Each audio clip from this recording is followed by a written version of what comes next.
Cara, deixa eu te fazer uma pergunta, eu acho que tem tudo a ver, né, cara?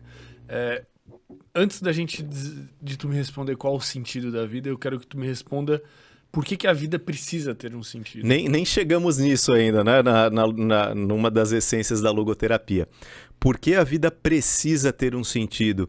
Posso te dizer minha teoria? Pode.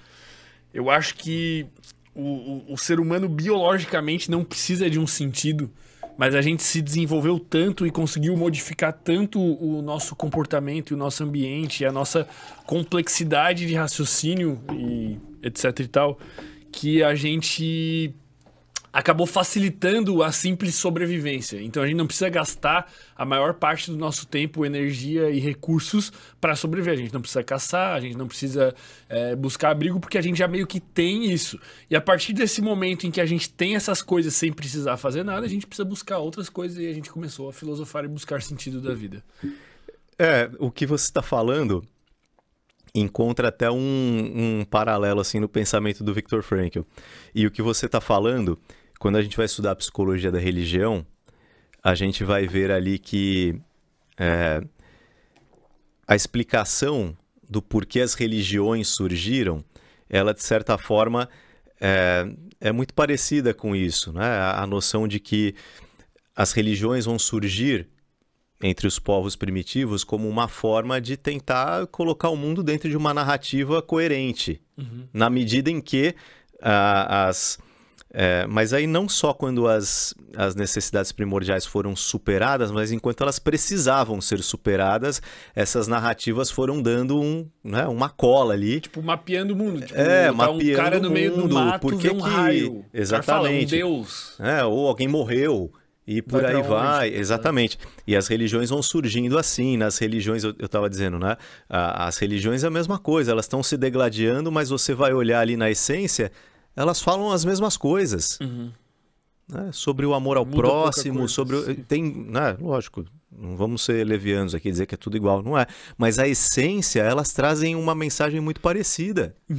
Na essência, as diferentes religiões. O problema são os radicalismos, quando elas se desvirtuam e etc. Cai no fanatismo, é outra história. Mas me fala uma religião que na essência prega o ódio. Sei lá, satanismo. Satanismo é uma das poucas que eu nunca estudei. Eu também não sei, posso eu falar. só chutei. Entendeu? Mas que se fosse, seria entre as outras, né, as mais. Não, o hinduísmo não prega o ódio, o islamismo não prega o ódio, o cristianismo não prega o ódio, mas você vê islâmicos matando por ódio, você vê cristãos matando por ódio. Então, às vezes é o que as pessoas fazem da coisa, não é a coisa em si. Porque quando você vai estudar em paralelo, você vai vendo essas semelhanças e tal. Mas, então, acho que a proposta que você colocou, ela vai muito nessa direção, assim, que é uma das explicações antropológicas mais comuns, né, do porquê do surgimento das religiões e tudo mais. Só que eu vou tentar responder de uma outra maneira. Eu vou dizer assim, eu nem sei se a vida precisa ter um sentido. Eu não sei se eu diria isso, mesmo sendo um logoterapeuta. Não é que a vida precisa. Eu acho que está mais alinhado com o pensamento do Viktor Frankl a ideia de que a vida pode ter um sentido. Ela pode. Então, a existência humana, ela sempre pode ser configurada de tal forma que a existência seja dotada de sentido. Mas esse sentido é uma ilusão. Não necessariamente. Não necessariamente. Aí você cai numa... Porque depende de qual é o sentido, tá? Vamos falar do caso da logoterapia. Então, quais são as formas de se encontrar um sentido para a vida, para o Viktor Frankl? Então, ele vai dizer o seguinte. Basicamente, a gente tem 3 formas de se encontrar um sentido para a vida. Através do que ele vai chamar de valores de criação, através do que ele vai chamar de valores de experiência e através do que ele vai chamar de valores de atitude. Tá. Então, são essas 3 maneiras. No que diz respeito aos valores de criação, é tudo aquilo que a gente faz.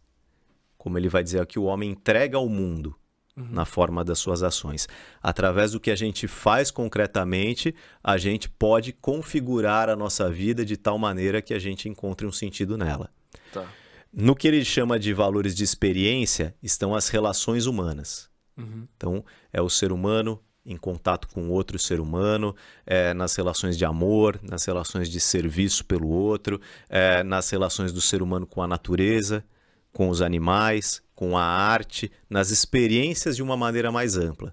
Tá. Então, nisso a gente pode encontrar fontes de sentido para a vida.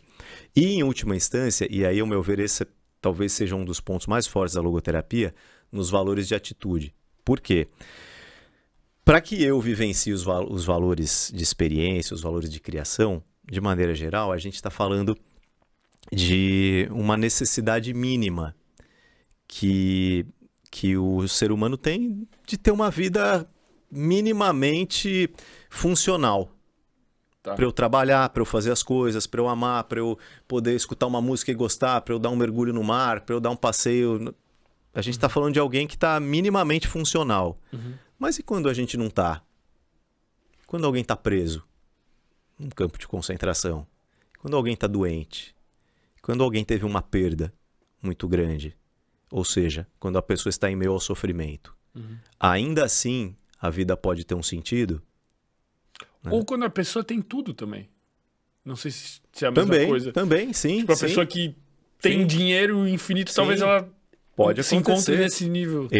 O Viktor Frankl fala sobre isso, né? Sobre o vazio existencial, que aí seria o oposto, né, de uma vida com sentido, se apresentando muitas vezes nos excessos. Na busca de uma sexualidade em excesso, de uma vivência sexual em excesso, na busca de uma vivência de substâncias que me alterem a consciência o tempo todo, no dinheiro, no trabalho.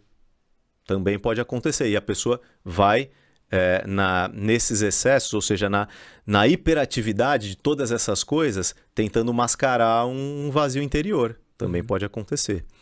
Mas aí voltando na questão do sofrimento em si, e ele levanta a questão, se a vida sempre pode ter um sentido, então é necessário que ela tenha um sentido, mesmo quando a pessoa está privada dos valores de criação e de experiência. E que foi o que ele disse que conseguiu observar de uma maneira mais prática no inferno na Terra, que foi a experiência que ele viu nos campos de concentração. Que ainda assim aquilo era possível. Veja, ser possível não quer dizer que é uma coisa automática, não quer dizer que é uma coisa dada, que está lá. E nem que é obrigatório. E nem que é obrigatório. Então, por isso que eu digo que é uma ilusão também. Ele diz o seguinte, que o sentido é como se fosse um contorno que a gente dá aos panos de fundo, que a gente enxerga na nossa vida. Né? Semelhante a ilustração que ele faz é semelhante à prancha do Rocha, né? Que é aquele teste psicológico que tem os borrões ali, e você olha o borrão e você diz o que é aquilo de acordo com... mas aí eu já volto na questão do sentido. Então, os valores de atitude, ou seja, em meio ao sofrimento, através da atitude que o indivíduo toma, ele pode sim viver uma vida com sentido, apesar do sofrimento. Só que o sofrimento, para ele, é inevitável. Faz parte da vida. Então não é se eu vou sofrer ou não.